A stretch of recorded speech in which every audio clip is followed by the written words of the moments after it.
స్వామి,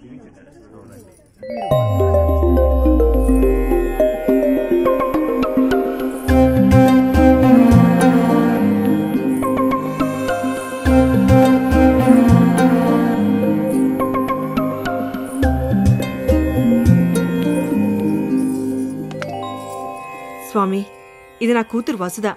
దానికి ఏదో దోషం వల్ల పెళ్ళవట్లేదు. మీరే ఏదో ఒకటి చేసి దానికి పెళ్ళయ్యేలా చేయాలి. స్వామి, స్వామి.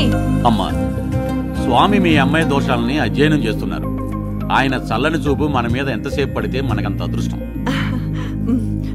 పదవే. అరే నా డార్లింగ్ వెళ్ళిపోతుందిరా. ఏదో చేసి ఆపరా. ఇదొకటి. ఏమండి వసుధ గారు, స్వామీజీ మిమ్మల్ని ఇక్కడ 21 రోజులు ఉండమంటున్నారు. ఎందుకు స్వామి? అంటే 21 రోజులు సీతాదేవి శివుణ్ణి పూజిస్తే రాముడు లాంటి భర్త దొరికాడు. అలాగే మీ అమ్మాయి 21 రోజులు స్వామికి సేవ చేస్తే శ్రీరామచంద్రుడు లాంటి భర్త లభిస్తాడు. 21 రోజులు ఏం చేయాలి స్వామి?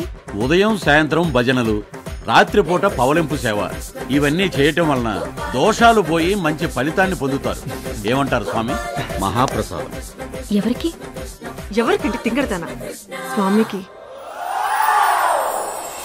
పుల్లా పుల్లా. అసలు వాడు చూపే తేడాగా ఉంది. 21 days నా వల్ల కాదు. పాపా, ఇలాంటివన్నీ ఎలా డీల్ చేయాలో నాకు తెలుసు. నాకు వదిలే. ఆంటీ, ఏంటి ఇంతలా చిక్కుపోయారు? నీ ఫ్రెండ్ లాంటి కూతురుంటే బతుకుండడమే కష్టమే. నేను కాబట్టి నెట్టుకొస్తున్నా. ఆంటీ, మన సెంట్రల్ మినిస్టర్ స్మృతి ఇరానీ గారు లేరు? చదువుకున్న అమ్మాయిలకి ఓ కొత్త స్కీమ్ పెట్టారంట. అయితే చదువుకున్న అమ్మాయిలందరూ ఢిల్లీ వెళ్లి రిపోర్ట్ చేయాలంట. మీరు ఒప్పుకుంటే వసుధని కూడా తీసుకెళ్దామని.